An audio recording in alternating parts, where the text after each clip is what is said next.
Run run run run run அந்த பாட்டு இதுக்கு மேல வச்சோம்னா காப்பி ரைட் வந்துடும். பட் ஆனா உங்க மனசுல அது ஓடும் அப்படிங்கிறது போல நான் நம்பிக்கிறேன். சைட்ல வீடியோ பதிவுகள் லோட் ஆயிருக்கும். அதாவது என்ன வேகத்துல உள்ள போனாங்களோ அதை விட 100 மடங்கு வேகத்துல இடத்த காலி பண்ணி தலையை தப்பிக்க வச்சிருந்தா சாமி அப்படிங்கிறது போல பல இடங்கள்ல இருந்தும் பாவம் உக்ரைனோட வீரர்கள் கொண்டு போய் சிக்க வச்சு விட்டாங்க ரஷ்யா கிட்ட. அவங்க லைட்னிங் ஃபாஸ்ட் அட்டாக் நம்ம நேத்திக்கு சொல்லியிருந்தோம் இல்லையா, அதாவது எந்தெந்த வழிகளில் உள்ள வரலாம், எந்தெந்த வழிகளில் தாக்குதல் பண்ணலாம் அப்படிங்கிறது போல நம்ம ஒரு கணிப்பு சொல்லியிருந்தோம். லைட்னிங் அட்டாக் இதுக்கான பிரேக் த்ரூக்கான முக்கியமான காரணம், மிக முக்கியமான காரணம் இன்டெலிஜென்ஸ் ஃபெயிலியர். ரெண்டாவது, ரஷ்ய வீரர்கள் இப்போ என்னதான் உக்ரைன் வந்து முழுமையா கட்டுப்பாட்டுக்குள்ள இருக்கிற அந்த ப்ளூ கலர்ல வரைஞ்சு காட்டுறாங்க இல்லையா கர்ஸ்க் பகுதிக்குள்ள, அதுல எல்லாத்துலயுமே ரஷ்ய வீரர்கள் இருந்திருக்கிறாங்க அப்படிங்கிறது போல அங்க இருக்கக்கூடிய லோக்கல் சோர்சஸ் கிட்ட இருந்து தகவல்கள் வந்துகிட்டு இருக்கு. அதாவது பார்டர் கார்ட்ஸ்ங்கிறது வேற, பட் சில பல நபர்கள் வந்து சிவிலியனா மிக்ஸ் ஆகி இருந்திருக்கிறாங்க. ரெண்டாவது காட்டு பகுதிகளில் இருந்திருக்காங்க, ஆயுதங்களை மறைச்சு வச்சிருந்திருக்காங்க, இது போல வேலைகள்ல இருந்திருக்காங்க. ரெண்டாவது அங்க இருக்கக்கூடிய சிவிலியன்ஸ், அதாவது ரொம்ப வயசானவங்க கூட இந்த மிஷனுக்கு வந்து ரஷ்யாவுக்கு ஹெல்ப் பண்றாங்க வீரர்களுக்கு அப்படிங்கிறது போல தகவல்லாம் வருது. எப்படி என்னன்னு தெரியல. ஏன்னா ஒரு உதவி இல்லாம இது போல லைட்னிங் அட்டாக் செய்யவே முடியாது. எந்த ஒரு நாடுனாலையும் செய்யவே முடியாது. ரஷ்யாவா இருக்கட்டும், உக்ரைனா இருக்கட்டும். ஒரே நாள்ல ஒரு 3-4 வில்லேஜஸ் முழுவதும் கம்ப்ளீட்டா கொலாப்ஸ் ஆகுது அப்படிங்கும்போது, அதாவது 103வது எலைட் பிரிகேட், உக்ரைனோட எலைட் பிரிகேட் அந்த பகுதியில ஒரு அஃபென்சிவ் ஆபரேஷனுக்காக அதிகமா கான்சன்ட்ரேஷன் பண்ணி வச்சிருந்திருக்காங்க. அந்த பகுதிகளை முழுவதும் சுத்தி வளைச்சிட்டாங்க. இப்ப அங்க இருக்கக்கூடிய உக்ரைனோட வீரர்கள் நிலைமெல்லாம் அவ்வளவுதான், முடிஞ்சு மறந்துட வேண்டியதுதான். என்னன்னா ஒரு 4-5 நாள் அங்க முடிஞ்ச வரைக்கும் போராடி பார்ப்பாங்க, அன்பிளாக் பண்ணலாமான்னு சொல்லிட்டு. ஏன்னா நம்ம ஸ்னக் ஷாட்லாம் சொல்லியிருந்தோம் இல்லையா, அதெல்லாம் மீட் எடுத்துட்டாங்க. அதை மீட் எடுத்ததுக்கு அப்புறமா தொடர்ந்து முன்னேறிட்டு இருக்காங்க. இப்ப நம்ம காட்டக்கூடியதெல்லாம் இந்த பொக்ரி பகுதியா இருக்கட்டும், அதுக்கு மேல இருக்கக்கூடிய வில்லேஜா இருக்கட்டும், ஸோ அந்த பகுதியிலேருந்து எந்த அளவுக்கு வேகமா போட்டபடி விட்டுட்டு போட்ட துணியோட ஓடிடணும், இல்லைன்னா ஒன்றும் பண்ண முடியாது அப்படிங்கிற வேகத்துல உக்ரைனோட வீரர்கள் ஓடிட்டு இருக்கிறாங்க. இப்போ அவங்களுக்கு தேவைப்படுறது அதிகமான ரீஎன்ஃபோர்ஸ்மெண்ட். அதாவது சுஜா பகுதியை நோக்கி தான் போயிட்டு இருக்காங்க. முழுவதும் கர்ஸ் விட்டு வெளியே வரல. இந்த சுஜா பகுதியில் அதிகமான ரீஎன்ஃபோர்ஸ் பண்ணி ஆகணும். ரெண்டாவது, இப்போ ரஷ்யா அட்டாக் பண்ண ஆரம்பிச்சிருக்காங்கன்னா எந்த மாதிரியான ஃபெயிலியர் அவங்களுக்கு நடந்திருக்கு அதை ரெடி பண்ணிட்டு பேட்ச் பண்ண ஆரம்பிக்கணும். இந்த ட்ரோன் ஆப்ரேட்டர்ஸோட ஹெட் குவார்ட்டர்ஸ் வந்து பின்னாடி மெயின் ஃபோர்ஸஸ் இருக்கும். ரஷ்யாவா இருக்கட்டும், உக்ரைனா இருக்கட்டும், பின்னாடி மெயின் ஃபோர்ஸஸ் இருக்கும். நடுவில் இவங்க இருப்பாங்க. இவங்களுக்கு முன்னாடி ரிகானிசன் குரூப் இருக்கும். ஃப்ரண்ட் லைன் தனியா இருக்கும். ஸோ இவங்க வந்து கொஞ்சம் சேஃப்டியான பொசிஷன்ல தான் இருப்பாங்க. இந்த ஹெட் குவார்ட்டர்ஸை கண்டுபிடிச்சு ஹெட் குவார்ட்டர்ஸ் அடிச்சிட்டாங்க. அடிச்சதுக்கு அப்புறமா சைடில் ஒரு வீடியோ பதிவுகளோட இருக்கும். தொடர்ந்து ரஷ்யாவோட ஆர்மட் காலம் லைனா முன்னேற ஆரம்பிச்சிருக்குது. ஸோ முன்னேறினோடனே எல்லா பகுதியிலும் சடன்னு பிடிக்கெடுத்து ஆரம்பிச்சிருக்கிறாங்க. பயங்கரமான தாக்குதல். ஸோ இந்த கர்ஸ்க் பகுதியில தான் இது போல வந்து லைட்னிங் ஃபாஸ்ட்ல அட்டாக் பண்ணிட்டு இருக்கிறாங்க அப்படின்னு பார்த்தோம்னா, எப்படி சொல்றது, இப்ப இந்த சைட்ல எப்படி இந்த குப்பியான்ஸ்க் பகுதி இருக்கு இல்லையா, அதுக்கு கீழே இருக்கக்கூடிய சின்ன சின்ன வில்லேஜஸா இருக்கும் இல்லையா புறநகரங்கள்ல, அதெல்லாம் ஒன்னொன்னெல்லாம் அடிச்சலாம் எடுத்துட்டு இருக்க முடியாதுப்பா. பூரா நிறவி விடுங்க. இஸ்ரேல் எப்படி நிறவறாங்க, இஸ்ரேல் காசால. ஸோ அது மாதிரி நிறவறாங்க. முதல்ல ஒரு 3000 வந்து விழுகுது, உடனே ஒரு 1500 வந்து விழுகுது, அடுத்து கண்டினியூஸா 3-4-500 வந்து விழுகுது. அந்த அப்படி ஒரு இடம் இருந்துதா அப்படிங்கிறத வெறும் ஒரு 15 செகண்ட்ல இருந்து 35 செகண்ட்குள்ள அந்த வில்லேஜே இல்லை, அதாவது தூளா போயிருக்கு. அது போல தாக்குதல், வெறித்தனமான தாக்குதல் ரஷ்ய தரப்புல இருந்து பல இடங்கள் எடுக்க ஆரம்பிச்சிருக்காங்க. ஃபுல்லா ஏர் ஸ்ட்ரைக் தான். Air defence system, Patriot air defence system, IRIS T defence system, இதோட நிலைமைகள்லாம் என்ன அப்படிங்கிறது வழியே தெரியல. அந்த பதிலாம் இருக்கா இல்லை எங்க தூக்கிட்டு போயிட்டீங்களா? இப்ப வந்திருக்கிறாங்க இல்லையா, வர்றவங்களாம் பொட்டியில ஆளுக்கு ஒண்ணு ஏத்திட்டு போயிட்டாங்களா ரிட்டர்ன் அப்படிங்கிறது போல கேள்வி வருது. ஏன்னா இந்த அளவுக்கு ஏர் ஸ்ட்ரைக் பண்ண விடுவீங்க அப்படிங்கிறது போல உக்ரைனுக்கு ஆதரவா பேசக்கூடிய நபர்கள், அது என்ன மாதிரி ஆளுங்களுக்குலாம் அப்படியே நரம்பெல்லாம் அப்படியே கொதிச்சு எழுங்குது. என்னங்க உக்ரைனோட வீரர்கள் கஷ்டப்பட்டுட்டு இருக்காங்க, இப்படி பண்றீங்களே, ஒரு ஏர் டிஃபென்ஸ் சிஸ்டம் கொடுக்க மாட்டீங்க அப்படிங்கிறது போல இருக்கு. மேபி சப்ஸ்டேஷன்ஸ் எல்லாம் காப்பாத்துறதுக்கு தேவைப்படுதோ என்னமோ, அதனால அங்க வச்சிருக்காங்க. ஏன்னா இன்ஃப்ராஸ்ட்ரக்சர்லாம் அடிச்சிட்டாங்க, அட்லீஸ்ட் சப்ஸ்டேஷனையாவது ப்ரொடெக்ட் பண்ணலாமா அப்படிங்கிற முடிவுகள் எடுத்துக்கிறாங்களான்னு தெரியல. பயங்கரமான தாக்குதல் பல இடங்களில் ரஷ்ய தரப்பு நடத்திக்கிட்டு இருக்காங்க.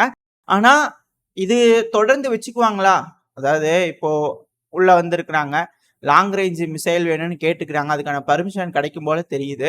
உள்ள வந்து 103வது ஒரு பிரிகேட் அதிக அளவில் கொண்டு போய் ரீடிப்ளை பண்ணி வச்சுக்கிறாங்க, ரெடி பண்ணி வச்சுக்கிறாங்க. இந்த டைம்ல அவங்களை சுத்தி வளைச்சு பிடிச்சிட்டாங்க. இப்போ புதுசா ஒரு பிரிகேடை வேற ரெடி பண்ணி உள்ள கொண்டு போகணும். இதுக்குதான் காலம் தாழ்த்திக்கிட்டே இருந்தா எந்த அளவுக்கு இழப்புகள் ஏற்படும். சட்டு போட்டுன்னு செய்யணுமா இல்லையா உக்ரைனை? சட்டு போட்டுன்னு வேற ஏதாவது செய்யுங்க அப்படிங்கிறத சொல்லப்பட்டது. ஆனா இந்த உக்ரைன் கர்ஸ்க்ல வந்து, அதாவது இப்ப மேப்ல பார்க்கும்போது உங்களுக்கு தெரியும், இன்னொரு பக்கத்துல வந்து டைவர்ஷன் அட்டாக்கா அடிக்க ட்ரை பண்ணியிருந்துக்கிறாங்க. இந்த பக்கம் கம்ப்ளீட்டா ஃபெயிலியர் ஆகுது அப்படிங்கும்போது, கொஞ்சம் டைம் குடுக்கணுன்றதுக்காக அட்டாக் பண்ண ட்ரை பண்ணிக்கிறாங்க. பட் ஆனா எதுவும் பெருமளவுல உதவல. ஒரு 4, 5 வண்டிய தூக்கிட்டு உள்ள வந்துக்கிறாங்க. பட் எல்லாத்தையும் சகட்டு மேனிக்கு அடிச்சு காலி பண்ணிட்டாங்க. அதாவது முதல்ல ஒரு ட்ரோன வந்து அத போய் தாக்குதல் பண்ணிக்கிது. ஒரு இமேஜ் மட்டும் சைடுல லோட் ஆயிருக்கு பார்த்தீங்கன்னா தெரியும். முதல்ல போய் ட்ரோன் ஒரு வண்டி அடிக்குது. அதுக்கப்புறம் பின்னாடி வந்து பார்த்தீங்கன்னா, ஏர் ஸ்ட்ரைக் பண்றாங்க. ஆர்ட்டிலரிக்கல் ஷெல்லிங் பண்றாங்க.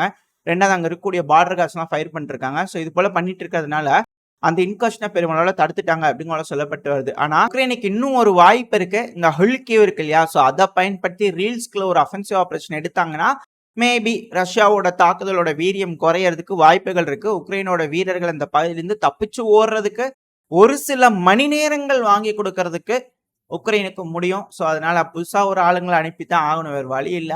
யாரு போவாங்கன்னு தெரியல. ஸோ மேபி ட்ரை பண்ணி பார்க்கணும். உக்ரைன் தரப்புல இருந்து என்ன மாரியான முடிவுகள் எடுக்க போறாங்கன்னு.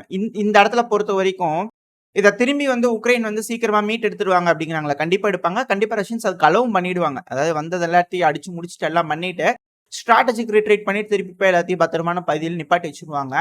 இந்த பகுதிய பொறுத்தவரைக்கும் அதான் நான் முன்னாடி தெளிவா சொல்லிட்டு இருக்கேன் இல்லையா? இது வந்து ஒரு மாதிரியான பகுதி. உள்ள வந்தோம்னா வச்சு செஞ்சுருவாங்க அப்படிங்கிற மாற்று கருத்தே இல்ல. உள்ள வர வரைக்கும் உள்ள வந்துகிட்டே இருக்கலாம். ஒரு லைட்னிங் அட்டாக் அடிச்சாங்கன்னா போதும் ஃபுல்லா காலியாயிரும். ஏன்னா இந்த பகுதிய பொறுத்த வரைக்கும் கொரில்லா வார்ஃபேருக்கு ஏதுவான ஒரு பகுதி. அந்த கொரில்லா வார்ஃபேர் இவங்க கையாண்டிருந்தாங்கன்னா பரவாயில்ல. ஏன்னா உக்ரைன் தரப்புல முன்னாடி போம்போது இது ரஷ்யாவோட டெரிட்டரி வெறித்தனமா டிஃபெண்ட் பண்ணுவாங்க ரஷ்யன்ஸு. நம்ம இழப்புகள மட்டும் ஏற்படுத்திடலாம் அப்படிங்கிறத யோசிச்சு உள்ள வந்திருக்கிறதா சொல்லப்பட்டு வருது. பட் ஆனா இப்போ அது போல நடக்கல. ரஷ்யன்ஸ் வந்து வாங்கப்பா ஒண்ணும் பிரச்சனை இல்ல. எல்லாத்துக்கும் சமபந்தி போஜனம் தான். உள்ள வாங்க அப்படின்னு உள்ள கூப்பிட்டு இது போல போஜனம் போட்டுட்டு இருக்காங்க அப்படிங்கிற நம்மளால புரிஞ்சுக்க முடியுது. ஆனா இதே போல உக்ரைன் எந்த அளவுக்கு முன்னேறி போனாங்கன்னா ரஷ்யா அக்ரஸிவா டிஃபெண்ட் பண்ணுவாங்க அப்படின்னா ரீல்ஸ்க்கு லுகோவ், குரிச்சாட்டோவ் இந்த பகுதியில ஒரு டிஃபென்ஸ் லைன் வரைஞ்சிட்டு இருக்காங்க இல்லையா? அந்த பகுதிக்கு போனா மேபி ஒரு கவுண்டர் அஃபென்சிவ் ரஷ்யா தரப்பு இருந்து அக்ரெசிவா டிஃபெண்ட் பண்றதுக்கான வழிகள் இருக்கு அதிகமா. பட் ஆனா இப்போதைக்கு அதுக்கான பாசிபிலிட்டி எதுவும் கிடையாது. திரும்பியும் உள்ள வரலாம். இந்த பப்பாஸ்னா, இந்த ஸ்னக்ஷாட் இந்த பையன்லாம் திரும்பியும் உக்ரைன் மீட் எடுக்கலாம். பட் ஆனா எடுத்தாங்கன்னா திரும்பி இதே போல கண் அசந்தாங்கன்னா எப்ப வேணாலும் வந்து அணை கட்டி உள்ள இழுத்துட்டு போயிருவாங்க அப்படிங்கலாம் மாற்று கருத்துல. இது கபடி விளையாட்டு மாதிரி ஆயிப்போச்சுங்க இந்த கர்ஸ்க் பகுதியை பொறுத்த வரைக்கும். இதுக்கப்புறம் உக்ரைன் தரப்பு இருந்து என்ன மாதிரியான முடிவுகள் எடுக்கிறாங்க அப்படிங்கறத பார்ப்போம். இப்ப மேப்ல பார்க்க ஆரம்பிச்சோம்னா என்ன நடந்திருக்கு, எது நடந்திருக்கு அப்படிங்கிறது போல. அதாவது உக்ரைனோட வடகிழக்கு பகுதியில இருக்கக்கூடிய ஒரு மிகப்பெரிய ஒப்லாஸ்ட் தான் ரஷ்யாவோட கர்ஸ்க் ஒப்லாஸ்ட். அதாவது உக்ரைனோட சுமி ஒப்லாஸ்டுக்கு மேல இருக்கதான் கர்ஸ்க் ஒப்லாஸ்ட். ஸோ இந்த பகுதியில் தான் வந்து பாத்தீங்கன்னா உள்ள ஊடுருவி வந்திருக்காங்க. ஒரே நாள்ல வந்து பாத்தீங்கன்னா மிகப்பெரிய அப்டேட் ரஷ்யா தரப்புல இருந்து. நம்ம இதை நேத்திக்கு தான் சொல்லியிருந்தோம். நேத்திக்குனா முந்தா நேத்து உங்களுக்கு சொல்லியிருப்பேன் நினைக்கிறேன். செப்டம்பர் 10ஆம் தேதி, செப்டம்பர் 11 நான் இதை ரெக்கார்ட் பண்ணிட்டு இருக்கேன். உங்களுக்கு நாளைக்கு வருமா இருக்கும் செப்டம்பர் 12ஆம் தேதி.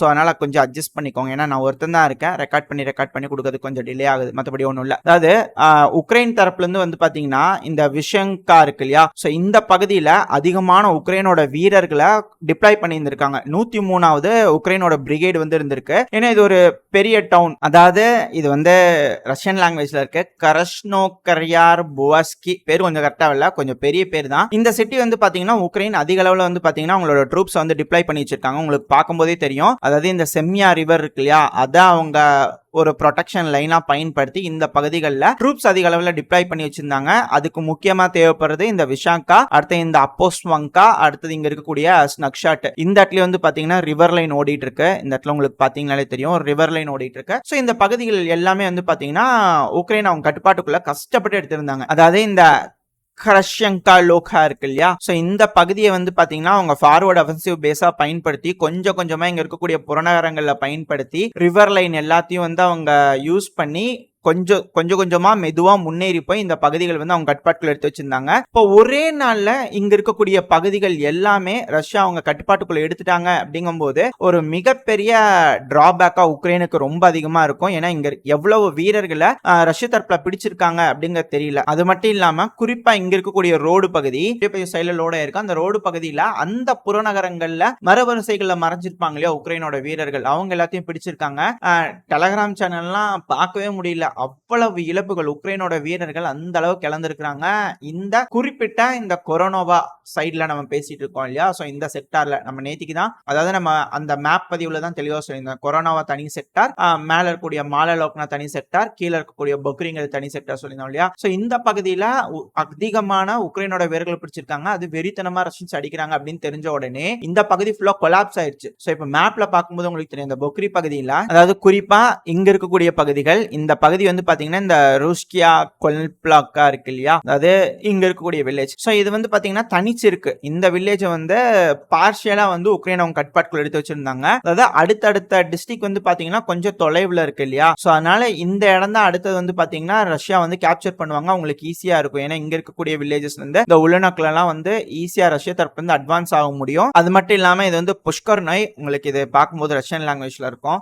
ஆக்சுவலி இது வந்து பாத்தீங்கன்னா புஷ்கர்னை, இது வந்து ரஷ்யாவோட கட்பாட்டுக்குள்ள தான் இருந்துச்சு. சோ இந்த பகுதியில இருந்து மேபி ஒரு சீக்கிரமான ஒரு அஃபென்சிவ் ஆபரேஷன் எடுக்கிறாங்க அப்படிங்கும்போது, ரெண்டாவது இந்த உளநோக்கு இருக்கு இல்லையா, சோ அந்த இடத்துல இருந்து பாசிபிளி ரஷ்ய தரப்புல இருந்து இந்த சுஜாவை நோக்கி போறதுக்காக ஒரு அட்டாக் பண்ணலாம் இல்லையா? சோ அந்த டைம்ல இதெல்லாம் சுத்தி வளைச்சிருவாங்கன்னு சொல்லிட்டு தான் இங்க இருந்து உக்ரைனோட வீரர்கள் வேகமா ஓடி இருக்காங்க. அதுவும் சுஜாக்குள்ள சிட்டிக்குள்ள போகணுன்றதுக்காக போயிருக்காங்க. இப்ப என்ன நடக்கும் அப்படின்னா, அதிகமான உக்ரைனோட வீரர்கள் இந்த சுஜால போய் அசம்பிள் ஆகுறாங்க அப்படிங்கும்போது அதுவுமே அவங்களுக்கு நல்லது கிடையாது. ஏன்னா ரஷ்யா வந்து இது அவங்களோட சிட்டி அப்படின்லாம் பார்க்கல, எல்லாத்தையும் சர மாதிரி அடிக்கிறாங்க. குறிப்பா இங்க இருக்கக்கூடிய சுஜா பகுதியில காலேஜ் பில்டிங் மேல கூட ரஷ்ய தரப்பு வந்து FAB 3000 வகையான குண்டுகள்லாம் போட்டிருந்தாங்க. ஏன்னா அதிக அளவுல உக்ரைனியன்ஸ் அங்க இருக்காங்க அப்படின்னு தெரிஞ்சுக்கிட்டதுனால அது மேல தாக்குதல் பண்ணியிருந்தாங்க. ஸோ காலேஜ் அந்த ஃபெசிலிட்டி இந்த ஃபெசிலிட்டி எதையுமே ரஷ்ய தரப்பு வந்து இதை பார்க்கறதே கிடையாது. பயங்கரமா தரமட்டமாக்குறாங்க. அதிகமான உக்ரைனோட வீரர்கள் இந்த பகுதியில் வந்து டிப்ளாய் ஆகுறாங்கன்னா அவங்களுக்கும் பேர் இழப்பா இருக்கும். சோ இது எல்லாத்தையும் மீறி எப்படி உக்ரைன் இழந்த பகுதியில மீட்டெடுக்க போறாங்க, புதுசா ஒரு அஃபென்சிவ் ஆபரேஷனுக்கு ப்ரிப்பேர் பண்ண போறாங்க, எந்த மாதிரி எந்தெந்த பகுதிகள் வந்து ஆட்களை ரீடிப்ளாய் பண்ண போறாங்க அப்படிங்கிறது தெரியல. கண்டிப்பா இதுக்கு மேலேயே ஆட்கள் ரொம்ப அதிக அளவுல வராங்கன்னா கம்பல்சரி அது மேற்குலக நாடுகளோட ஆட்களை தான் இருக்கணும் அப்படிங்கிற மாற்று கருத்தே இல்லை. ஏன்னா பல அனலிஸ்ட் தரப்பு அப்படிதான் நம்புறாங்க. இன்னைக்கு யூஎன்ல வந்து பாத்தீங்கன்னா ரஷ்ய பெர்மனன்ட் ரெப்ரசன்டேட்டிவ் இருப்பாங்க. சோ அவர் தரப்பு வந்து ஒரு ஸ்டேட்மெண்ட் வந்திருது, அதிகமான ஃபாரின் மெர்சனரிஸ் இறக்கக்கூடிய வீடியோக்கள், கேப்சர் பண்ணக்கூடிய வீடியோக்கள்லாம் வரது வச்சு பார்க்கும்போது மேற்குலக நாடுகளோட முழு இன்வால்வ்மெண்ட்டும் இதுல தெரியுது அப்படிங்கிறது ஒரு மிகப்பெரிய குற்றச்சாட்டை யூஎன்லயே வந்து பாத்தீங்கன்னா ரஷ்யாவோட பெர்மனன்ட் ரெப்ரசன்டேட்டிவ் யூஎன்ல வந்து வச்சிருந்தாரு. இதெல்லாம் வச்சு பார்க்கும்போது இந்த இடத்துல பிரச்சனை எஸ்கலேட் ஆகுதா இல்ல இந்த பிரச்சனை முடிவுக்கு வருதா அப்படிங்கிறது தெரியல. அது மட்டும் இல்லாம ஜெர்மனி தரப்புல இருந்து ஒரு அழுத்தம் வேற கொடுத்திருந்தாங்க இல்லையா?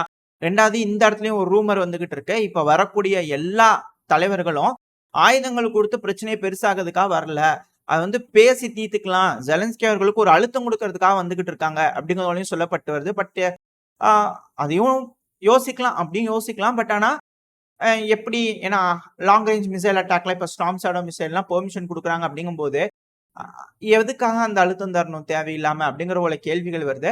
பட் ஆனா அவங்க வந்து என்ன சொல்றாங்க, என்ன மாதிரியான வதந்திகள் வருதுன்னா, இது போல ஜெலன்ஸ்கி அவர்களுக்கு அழுத்தம் கொடுக்குறாங்க, ஒன்ஸ் இதுக்கு ஒத்துக்கல அப்படிங்கும்போது இன்னைக்கு யூகேல இருந்து வேலரி ஜெலூஷ்னி அவர்களும் வந்திருந்தாரு. அதாவது உக்ரைனோட முன்னாள் கமாண்டர் இன் சீஃபா இருக்காரு இல்லையா, இப்ப சிர்ஸ்கி அவர்கள் இருக்காரு இல்லையா, சோ அந்த பதவியில வேலரி ஜெலூஷ்னி அவர்கள் இருந்தாரு. வேலரி ஜெலூஷ்னி அவர்களும் இந்த பகுதிக்கு வந்திருக்காங்க.